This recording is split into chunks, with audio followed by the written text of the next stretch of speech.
Michael Jordan is back. Michael Jordan has returned once again.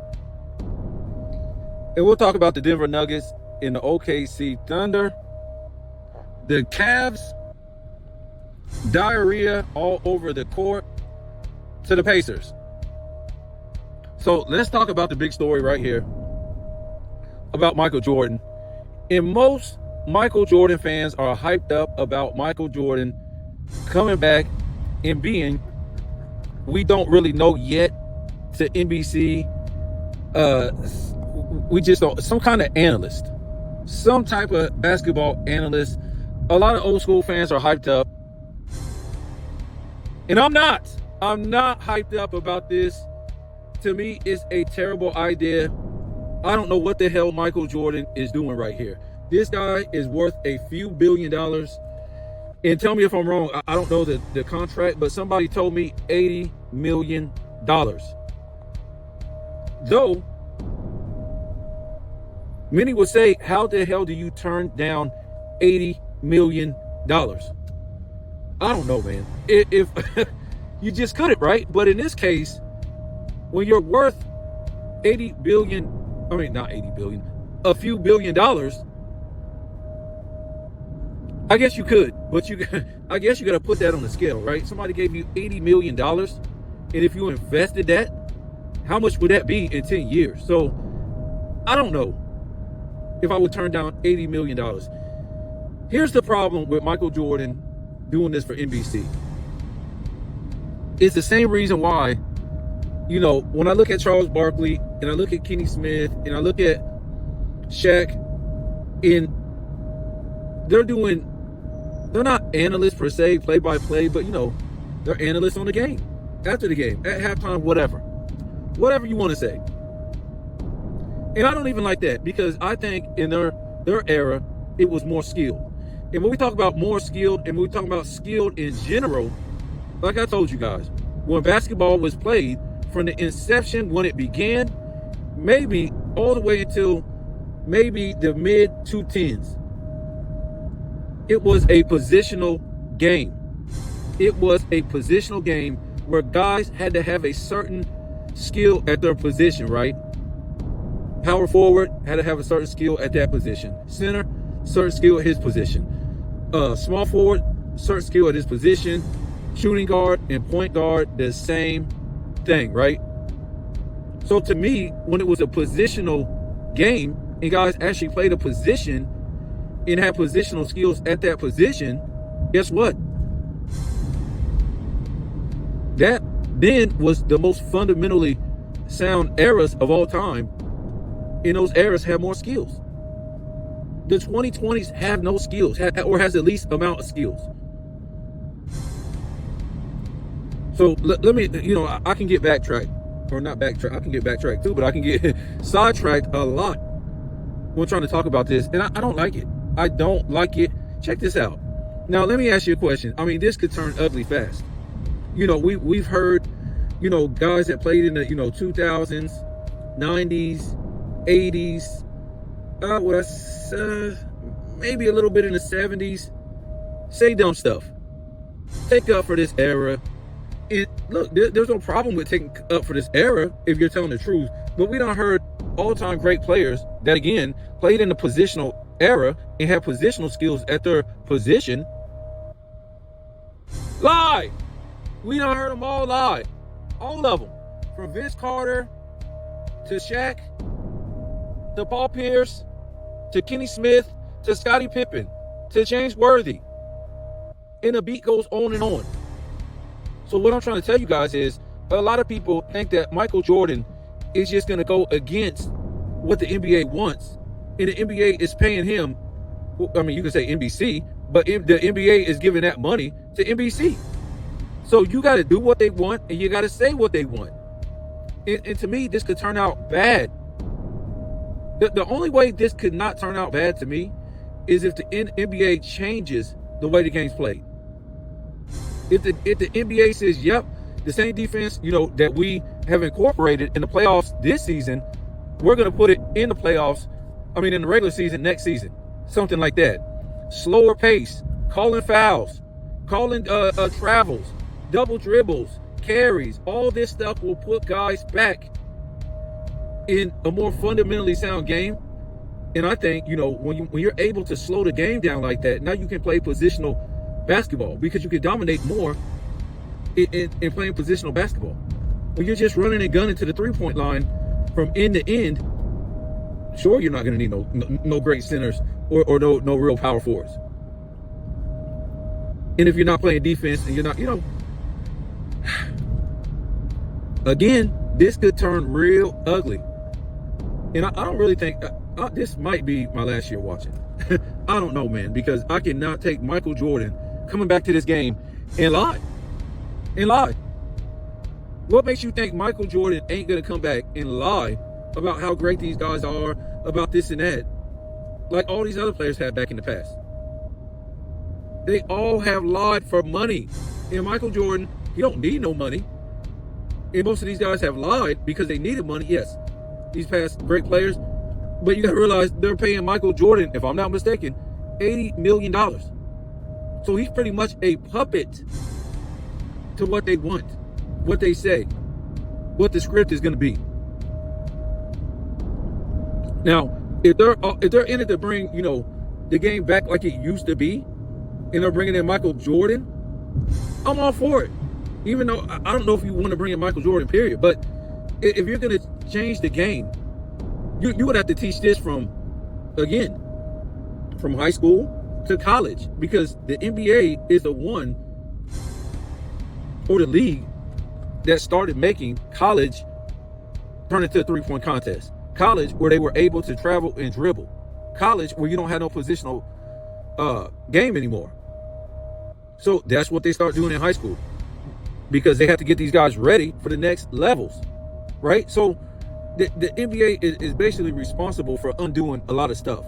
And if they want to play a three-point contest, okay, whatever.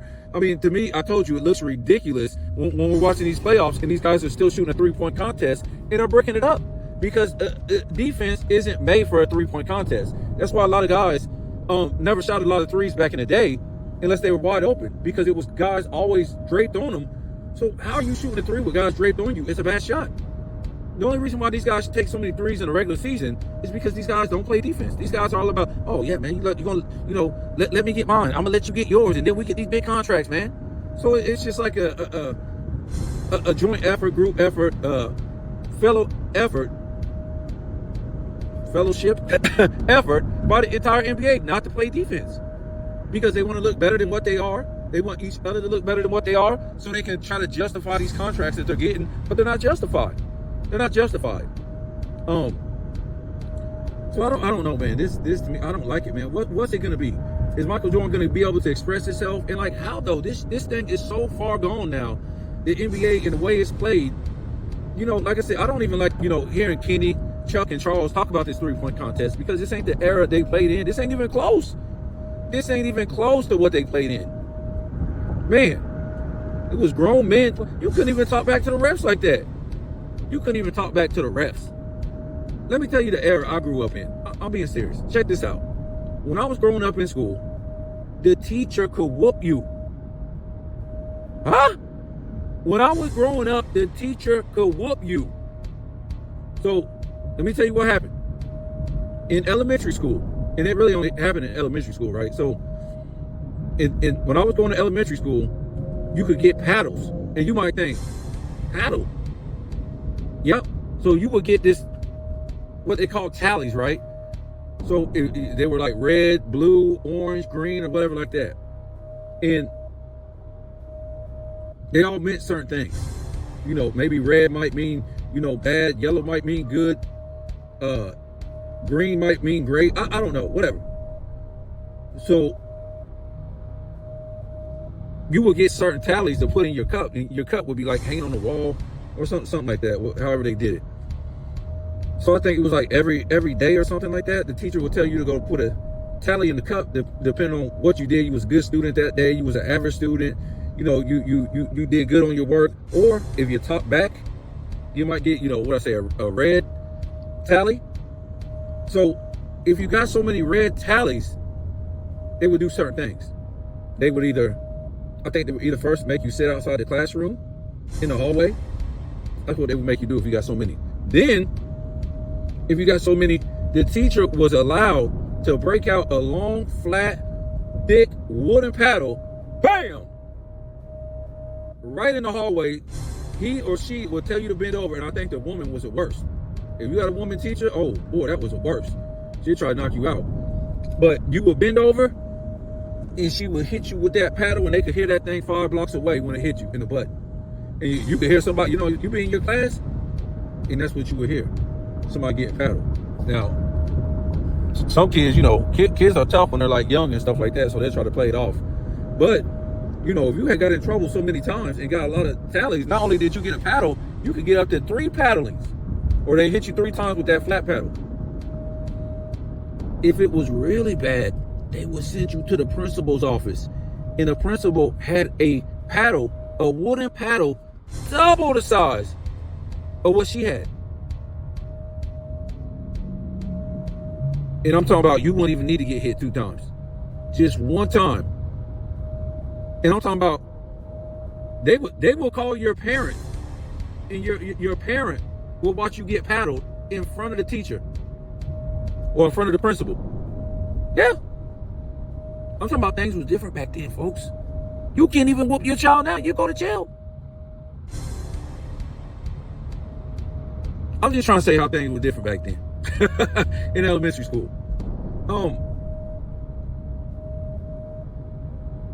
And how sports was different. I don't know, man. This is... I was hoping, Chuck and them left after this season, and they can bring in the butt kissers of this era. They don't have no all-time greats from the 2000s that they could bring in at least the 2020s to jock this era. I don't know, man, because to me, I was telling you guys, Chuck and Kenny, I think they're kind of lost for this era.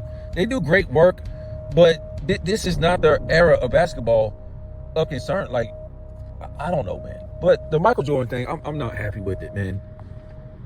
Because Michael Jordan, it's kind of like watching Tom Brady, right? I think last year was his first year, right, on TV. And he kind of struggled. Woof. He kind of struggled, man. He really didn't get going until maybe halfway in the season. And I'm not trying to say it's easy. In that, most people come on TV and they struggle. But to me, he's never been like one of those people that like to be, even when you put him on the camera, he was always watching him in the games. Maybe he might be different this year, but even when he got halfway through the season, he kind of looked uncomfortable when the camera was on him, when he was live. And I guess that's something you have to get used to, whatever like that, you just do. But I'm just saying in the sense that Tom Brady, he never seemed like that type of guy that likes to be on TV or talking or anything like that. I don't know, man. He's okay. He cusses a lot. Tom Brady does on his play-by-play. He says he's okay. We'll see what happens. I know he done got better. He got better since week 1, 2, 3, 4, 5. He got better.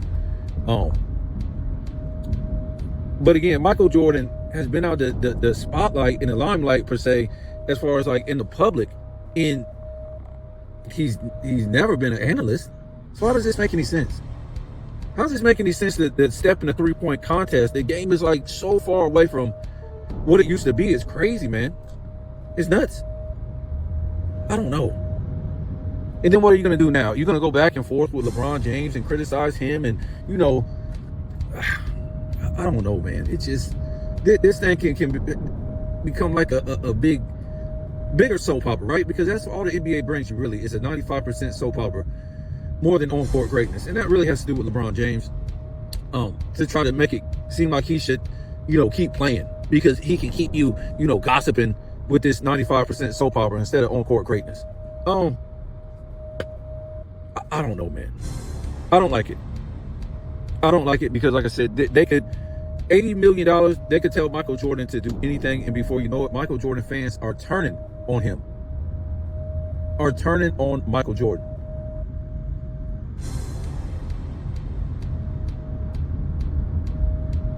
Because again, is he going to get to speak his mind about the game? Because we already know Charles Barkley, Shaq and Kenny, they have told some fibs, but at the same time, Charles Barkley, he done spoke his mind. Shaq, he done spoke his mind about it. About the game. And when I say they got to speak their mind, I mean, Both of them said the game is trash. So, do you really think Michael Jordan is going to get to, talk bad about these players? And the NBA just gave NBC all of that money, and NBC just gave Michael Jordan $80 million? I don't know. So you're gonna destroy a product that just paid you all this money? I don't know, guys. This is this ain't looking good. See, the first time I hear Michael Jordan say something stupid in favor of these guys against his own era, the 80s or the 90s or the 2000s, I'm done. That's it. We already know what time it is. Because like I said, we done heard it from all of them. From James Worthy to Tracy McGrady to, all these guys. Whether they old school or, whatever. These guys need money. That's why I'm surprised Michael Jordan don't need money. Michael Jordan don't need money. So let's see. Like I said, the only way I see this benefiting, the NBA as a whole is if they change the rules and they try to get back to the same rules. Well, not the same exact rules, but let's play basketball again. You got guys in the NBA, it's tough to watch because they're not NBA players. Even in this 3-point contest, these aren't even 3-point shooters.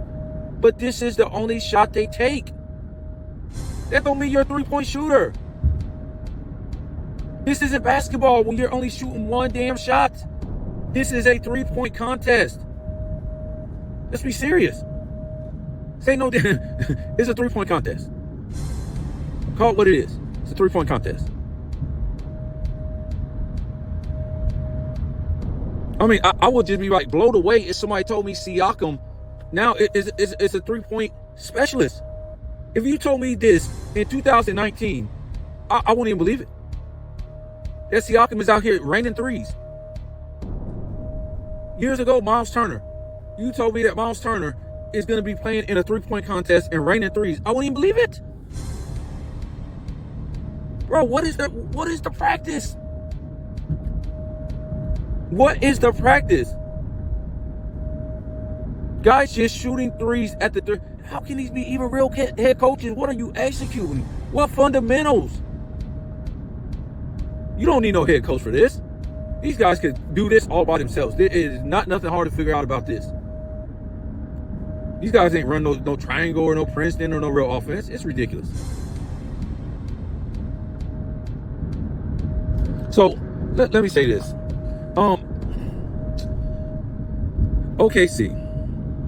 OKC and the Denver Nuggets. Look, man, I don't really want to beat up on Joker because his teammates, they didn't do too good neither. What I will say is that Denver did have a chance to put this team away, to put OKC away.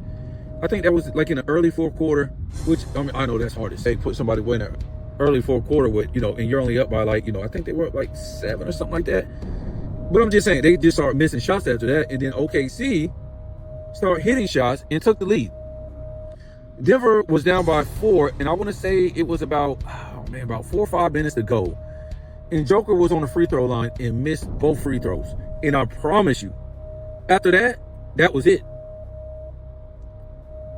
OKC kept scoring. In Denver, they couldn't hit a shot. Not from the field, and they were missing free throws. I don't know. But OKC was not in control of that game. That game was up for anybody to win. And, I don't know, guys. All this crying, these guys need to be teed up, man. Either these referees, they need to tighten up.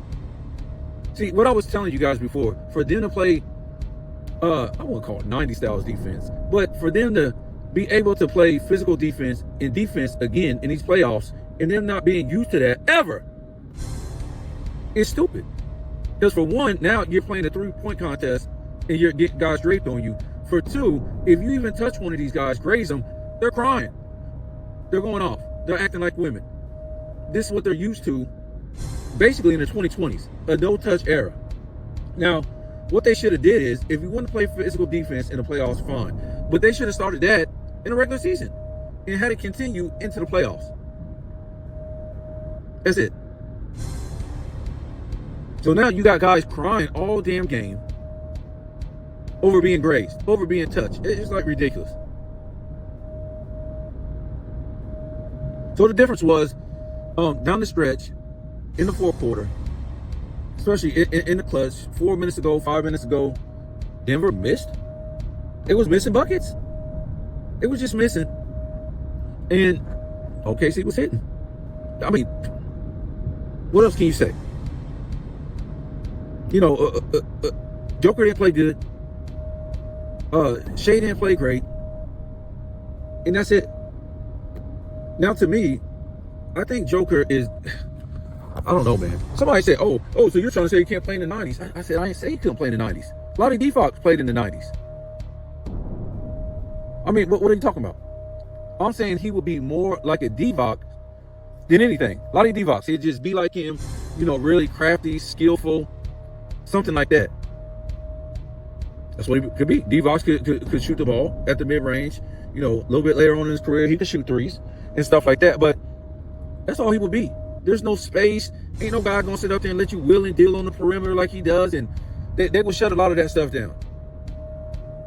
That's what I'm trying to say. You would take a beating from all-time great centers, posting up against you, leaning up against you, blocking your ball, playing physical defense. You would have to play the same on them, physical defense on you, on them, or they would just roll you. They would destroy you. That's all I'm trying to say. So yes, he can play in the 90s, no problem. But he won't be winning no three. He won't win one MVP in the 90s. He damn sure ain't winning one MVP in the 80s. You see the numbers Michael Jordan put up in the 80s? Are you crazy? Michael Jordan only won one. And you saw what he had to do just to win one in the 88 season. What if Michael just put up 35 that season? That's it. He just won a scoring title, and that's it. He went out and won a steals title, you know, stuff like that. What if it just had, you know, his normal, you know, 37, 35? He probably would not win MVP. Mike did a lot that year. So who knows, man? I mean, this series. I mean, these are two heavyweights right here, man. This is a series that two teams should have met in the Western Conference Finals, maybe. Because I think whoever wins this series definitely is going to win the Western Conference. And definitely, well, not definitely. And I think they have the best chance to win the championship. That's what I think.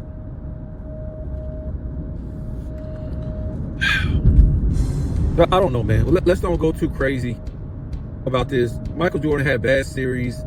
Alonzo Mourning, Patrick Ewing, Karl Malone. A lot of guys had bad series. And Joker, he's just having a bad series, man. I think he's really seeing defense for the first time. And this ain't even like 90s defense. He's just seeing a lot of, because I said they're letting him play. Everybody knows they're letting him play. So they're just playing up on guys in the passing lanes, whatever like that. So I'm not going to beat up on him too bad. Like I said, I'm going to have to see the whole body of work. Because next game, he could put up 50, 20, and 10. I don't know. And then I have to eat my words. But he hasn't been that all-time great Joker that we've seen in the past, especially last year's playoffs or the year before. So, just saying, man. It might be a bad series for him. We'll see what happens, and then we'll play it by that in the next few games. Because if we keep saying Joker this, Joker that, Joker sucks, and then he comes out and plays 3 straight great games, and SGA plays bad, we're gonna look silly. But most people are just saying this stuff about Joker because of his fans. So this Cavs series, man, what a joke. Nobody's scared of the Cavs. Nobody's scared of, you know, Care Bear looking Darius Garland. Nobody's scared of this guy. Donovan Mitchell, I don't even know. You guys tell me. I haven't seen the injury report. He went out. Maybe it's a good time to exit left. Because you ain't coming back now. I think he went out, what was it, late in the third quarter, I want to say? Get out while you can. Try to use that as an excuse, like Dame, like, you know, what's this other guy's name? Wembanyama. Yep. You use your excuses why you didn't make even the play-in. You weren't going to make the play-in. And for Dame, it makes him look good because he done stole all this money. and now he don't have to live up to it. You know what I'm saying? So it's whatever, man. It's whatever. Exit left, Donovan Mitchell. You had a good series, but the bigger thing is, how'd you lose this series? How'd you lose this series? How'd you lose this series? And that's what's fixing to happen. You fixing to lose this damn series to some guys who are just tougher, springier. I want too much to say younger, but I would say, have more fight, more grit. And they're not scared of you. They're not scared of you. They're not scared of you. I mean, the Cavs, they would have to put on two great games. Like they did in game 3, they would have to put on another one in game 4. I don't think they had it in them. I just don't think they really have that in them. I don't. And that's what happened in what was that, game 4? So this same thing could happen in this Knicks series, right? The Celtics, they came out, punched the Knicks right in the damn face, like the Cavs did in game 3. And then it could happen with the Knicks, or my fault, with the Celtics. They might not have that kind of gas to put on that kind of performance again. And they might go down 3-1 just like the Cavs. Now, these series could go 7 games. Because these two teams that they're playing, they're not great. To me, the teams aren't really that good. They're just scrappy, and they want to go down with a fight. But when you look at the Knicks, like I said the other day, I made a post while I was watching the game. I was like, the level of talent between these two is like college and professional basketball. And at times, it can look like professional versus high school. Okay, I mean, give me a break. Besides Jalen Brunson, who is really playing on an all-star level for the Knicks? And when I say all-star level, I'm talking about a player who can play consistently, at an all-star level. You can't get that out of Karl Anthony Towns. This guy can barely walk. Look at this guy. This guy is a joke. I'm serious. This guy is getting blocked every time he goes up to the rim. I've never seen that before. Every time he goes up for whatever he tries to do, a dunk, a layup, or, they stuff that ish right back in his mouth. They put it right back in his mouth. He's a disgrace. They had this guy up there, ESPN. He was shooting 3-pointers before the game, and yeah, but why was you ain't been doing that in this series? He for 3-point, as a 3-point center, but he ain't doing that in this series. Other guys having to hit threes. This guy fumbling and bumbling and turning over the damn ball and ain't playing no defense. I'm talking about, man, they need to get Jalen Brunson some help, man. Imagine if he had another great player. Imagine if he had a guy like Giannis. Ooh-wee. See, that's the matchup you would want. You don't want Joker and Giannis like Scap. He's an idiot.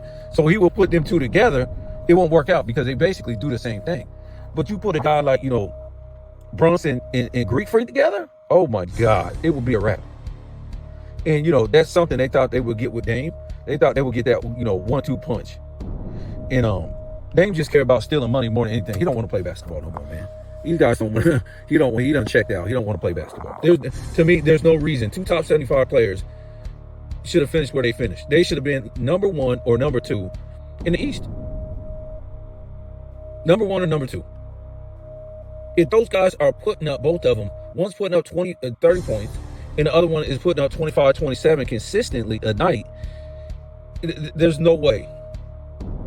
There's no way. They shouldn't be at number 2. 2 top 75 players on one team in their prime? Get out of here, man. So,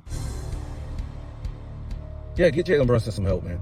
It's sad to see this little dude out here doing dudes twice as big as him, just rolling. And he can't get no help. And it was funny because every time, the Cavs will be down by like 20, 25 points, and the crowd is going crazy. And I'm like, why the hell are you guys going crazy? They're down by like 20, 18. And, I guess they just wanted something to go crazy about because, the Knicks are up 2-0. And, everybody was there. All the great legends of the Knicks, all these, music celebrities and Hollywood celebrities, whatever have you, celebrities was there. And it was just so deflating. And, Boston came out and just punched them in the mouth. So it could be the same thing. It could be the same thing. Can they survive? They're just gonna have to play man for real. They're just if a dude just Draws down the middle, you're just going to have to handle your dude, I guess. I don't know. You can't keep coming out with these guys. This is what they've been doing for years now, shooting these threes. Game 2, they had a bad game. Probably the worst game in NBA history. But they came out there, redeemed themselves, and did their thing. So either it could be what happened with the Cavs, getting whooped by the Pacers, and the Boston Celtics go down 3-1, or they can come out here and beat the hell out of them again in 2-2. We'll see. I'm just trying to tell you, it's a lot in this era to keep expending all that energy, sometimes to win 2 games against, a good opponent. And basically, you guys are doing the same thing. You guys are both just playing the same game, shooting threes. So sometimes it's just a matter of whose threes are going to go down. Whose threes are going to go down?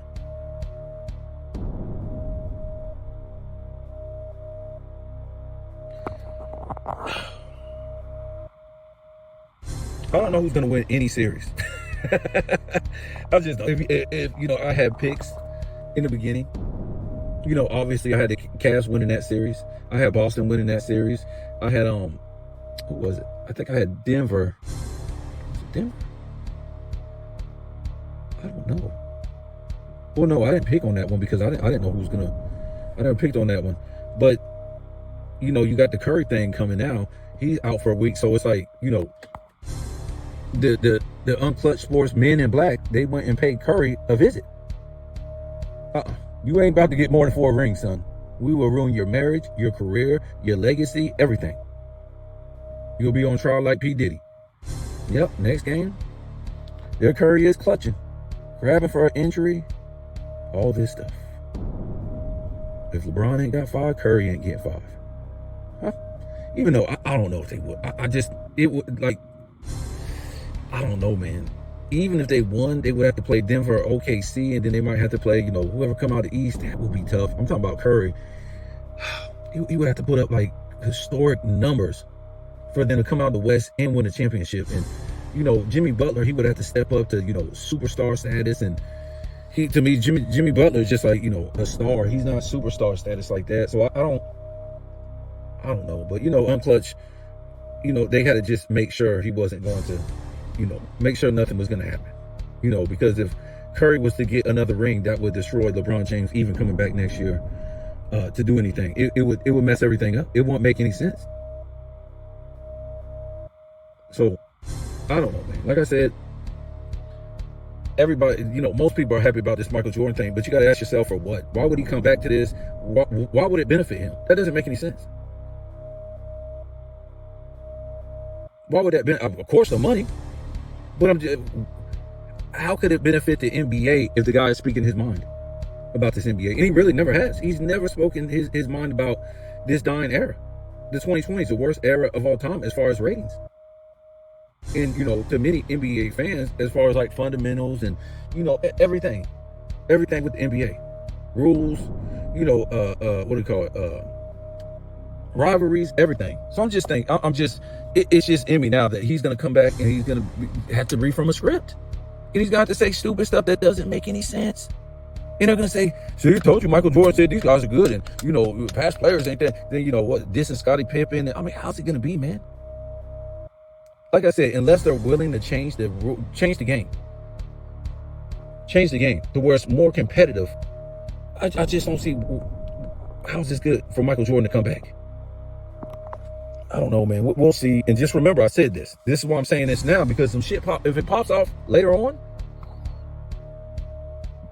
that it does come to fruition, that he's going against his errors, he's saying a lot of stupid stuff like past players, I'm on record. But also, I want to say something. I might talk about this tomorrow too. But look at this, man. Trump done pulled back on them tariffs. He gave China 90 days. What does this mean, man? A lot of people lost their jobs. He crashed the stock market for weeks. People lost so much money on their 401ks and all kinds of different things. Prices went up. If you notice, prices went up in this whole thing. And to me, I didn't want to say this, but I think this is just a shrewd business move by Donald Trump. Not to benefit us, but to benefit the big companies and corporations. And like somebody already told me, and I told you guys before, even if I said this before, even if they came to an agreement, last week, a week and a half ago today, or next week, it was still going to be a recession because all that stuff got pushed back. They were closing down stuff in China, but wow, this was crazy, man. Before you even know anything, a lot of ports got backed up, and a lot of shipments got backed up. So now this is still going to cause a recession. Still going to cause a recession because the uncertainty, and we're still going to go into the second month of the GDP is going to be down. You need 2 consecutive months for it to be a recession of the GPD being down. GDP, yeah, and this is what's going to happen. And he's still talking about putting a 30%. They talked about, okay, we're still putting a 30% starting tomorrow, whatever like that, 30%. So prices are still going to go up. They're just not going to go. It's just that stuff's not going to stop coming over here now. But 30% from 10%, it's not good. Prices are still going to go up. But we're still going to be able to afford stuff, but just at a higher price. I don't know. We'll talk about this in another video.